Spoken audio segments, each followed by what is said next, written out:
बरपुर देवगिरी पीठ जगन्नाथ मंदिर में देवस्नान पूर्णिमा पालित बांकी ब्लॉक अंतर्गत बरपुर पंचायत देवगिरी पीठ जगन्नाथ मंदिर देव मंडप में बड़ ठाकुर बलभद्र देवी सुभद्रा श्री जगन्नाथ और सुदर्शन देवस्नान उत्सव पालित हो जाइछि।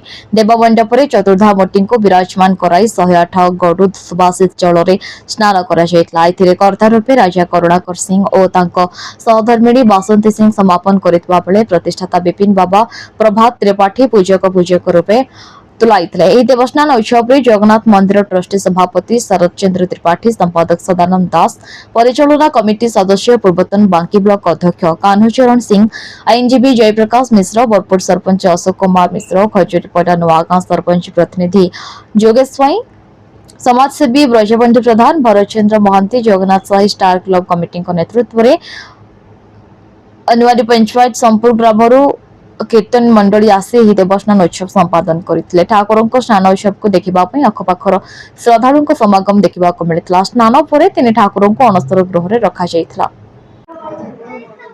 जगन्नाथ ट्रस्ट बोर्डर मु संपादक हिसाब से 84 मसीह परिचालना कार्य दायित्व बुझुची।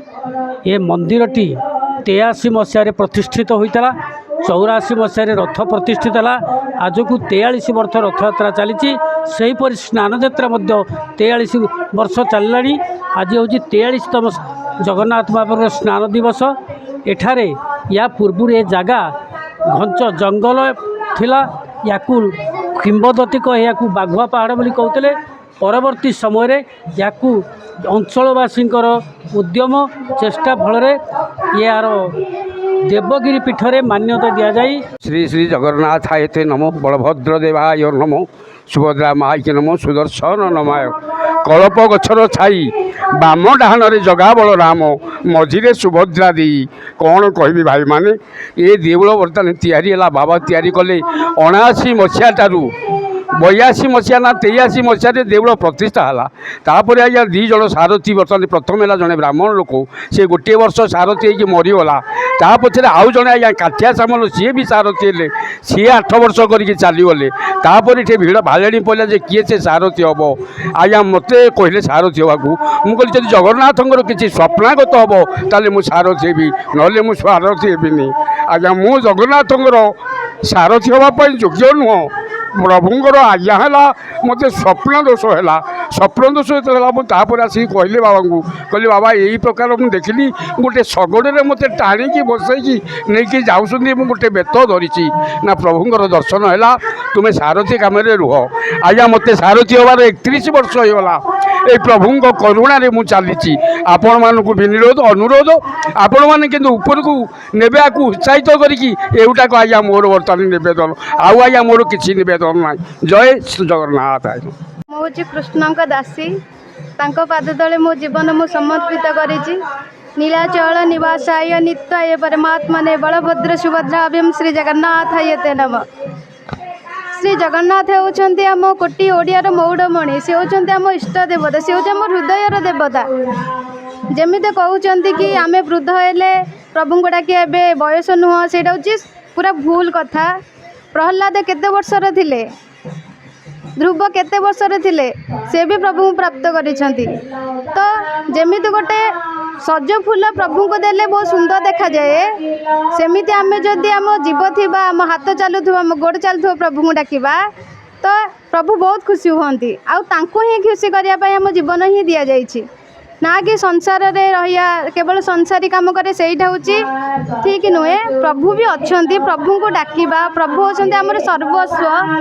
तो कहिया को गले जगन्नाथ होछन्ति हम दी आखि। तांको आखिरे आमे ही बुढ़ियार अछि। से कहा को नैछन्ति सब प्रभु कौन करन्ति ना श्री राम गांडी धरिछन्ति।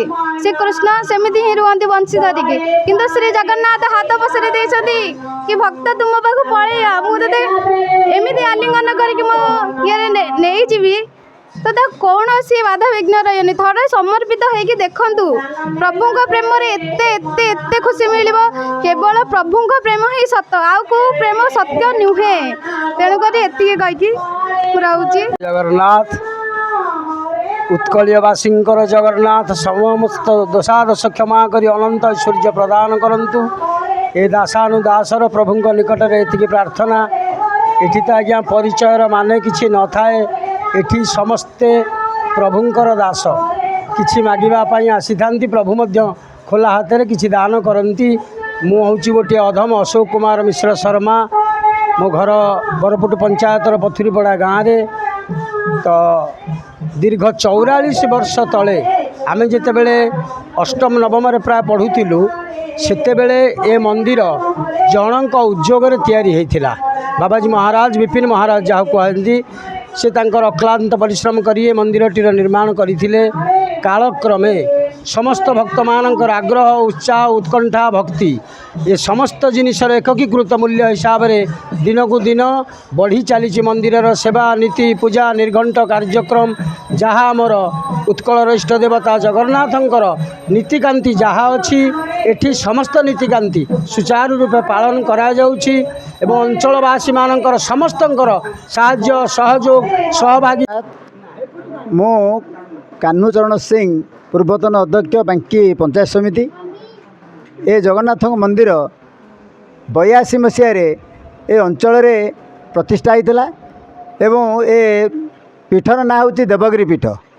एठी अंचलवासी प्राय 12 गोटी पंचायतर एवं जोटा 13टी पंचायत होती ए पंचायतर 80टी साधारण रेवेन्यू विलेजर राजस्व ग्रामर ए प्रतिष्ठित देवता। ए अंचल बेगुनिया ठू आरंभ करी खंडपड़ा पर्यंत बहु गाँव लोक ए जगन्नाथ दर्शन करके आसती।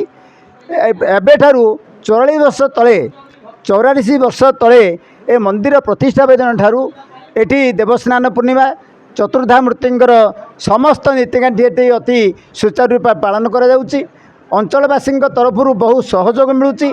बांकी 6टी जगह जगन्नाथंकर रथयात्रा स्नान यात्रा बाहुड़ा यात्रा सुनावेश हुए जथा देवगिरी पीठ बरपुटू आमर महियामणि पीठ रगड़ी बांकी सदर गोटे जगन्नाथंकर रथयात्रा होची डमपड़ा होची सुवर्णपुर होची तुलीसपुर होची 6टी जगार जेते भक्त समागम हुंती यात्रा नीतिकांति ए देवगिरी पीठ सबुठारु अधिक यात्री अधिक श्रद्धालु भक्त एठी समागम होती।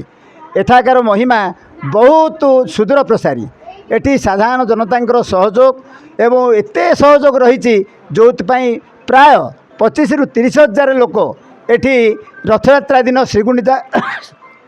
श्रीगुंडीचा रथयात्रा दिन एठी समागम होती। कटक बांकीरू मानस रंजन साहू रिपोर्ट संघर्ष टीवी।